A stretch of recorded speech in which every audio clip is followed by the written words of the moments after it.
Bienvenue dans l'épisode 3 de Freelance Diaries. Donc le programme aujourd'hui, c'est que je vais aller travailler au café ce matin. J'aime bien y aller de temps en temps parce que, je sais pas, j'aime bien un peu changer d'environnement par moment pour travailler. J'ai l'impression qu'en fait, si je reste tout le temps chez moi, toute la semaine, j'ai du mal à me mettre dans un bon état d'esprit en permanence. Alors que là, juste le fait de sortir, prendre mon ordinateur, changer d'environnement de travail, et bah ça change déjà beaucoup de choses, mine de rien. Je sais pas si je suis la seule à faire ça, mais parfois je me convainc que j'ai besoin d'un énorme changement pour me sentir mieux, alors qu'en fait, des fois, il suffit juste que je change de pièce ou que je change de café.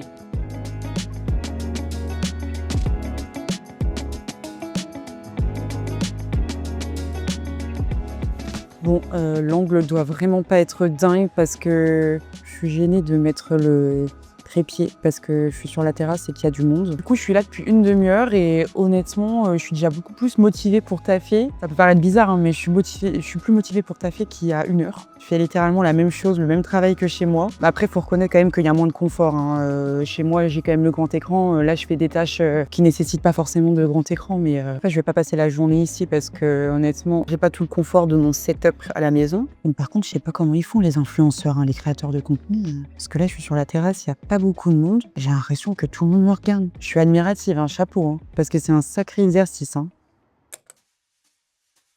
Ouf, il fait chaud quand j'arrive là.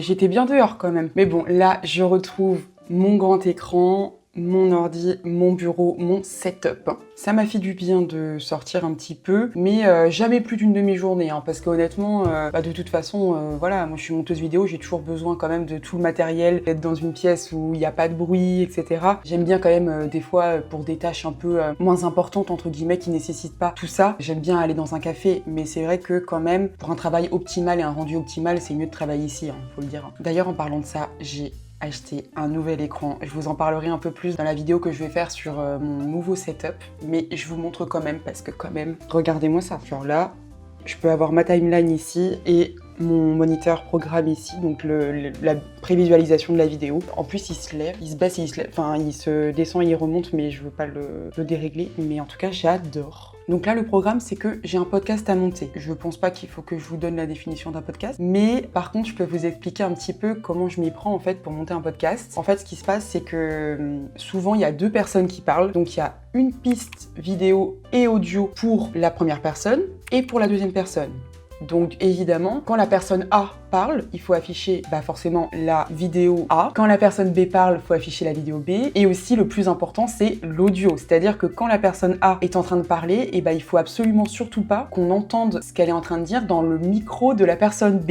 Est-ce que vous me suivez? Je fais vraiment ce travail de bien désactiver la piste audio de la personne B quand la personne A parle. Il faut vraiment qu'il n'y ait aucun bruit parasite. Il y a une troisième étape, c'est la cam duo. Donc en fait, il n'y a pas vraiment de cam duo, on la crée, c'est-à-dire qu'on crée un écran scindé en deux, et à gauche on a la personne A, et à droite on a la personne B. L'écran duo, c'est pour les moments où il parle un petit peu, c'est un peu un ping-pong entre guillemets, il parle vraiment à intervalles vraiment assez courts, c'est vraiment une discussion, et donc du coup à ce moment-là je mets la caméra duo. La caméra duo peut servir aussi à camoufler un petit peu des cuts un peu trop brusques, notamment s'il y a beaucoup de beaucoup de silence, etc. Ça permet aussi de dynamiser le tout, mais c'est vrai qu'il y a quand même un plus gros travail à faire, je pense, que sur les vidéos classiques où il n'y a qu'une seule personne qui parle. Faire attention à ce que les deux audios ne se marchent pas dessus. Quand ils parlent en même temps, quand des fois ils se coupent un peu la parole, il faut faire attention à ce que le son ne sature pas. Donc il faut baisser le son de l'un ou de l'autre. Donc il y a tous ces paramètres à prendre en compte. Ok. Je viens de terminer la vidéo présentation de mon setup. J'ai chaud. Mais ça c'est fait, ça c'est cool comme ça. En fait là je suis en train de filmer deux vidéos en une finalement en fait. Je suis en train de filmer l'épisode 3 de Freelance Diaries et j'ai filmé en parallèle la vidéo sur le setup. Donc de toute façon moi vous commencez peut-être à me connaître, je suis action-réaction. Donc quand j'ai une idée en tête, faut que je la fasse tout de suite.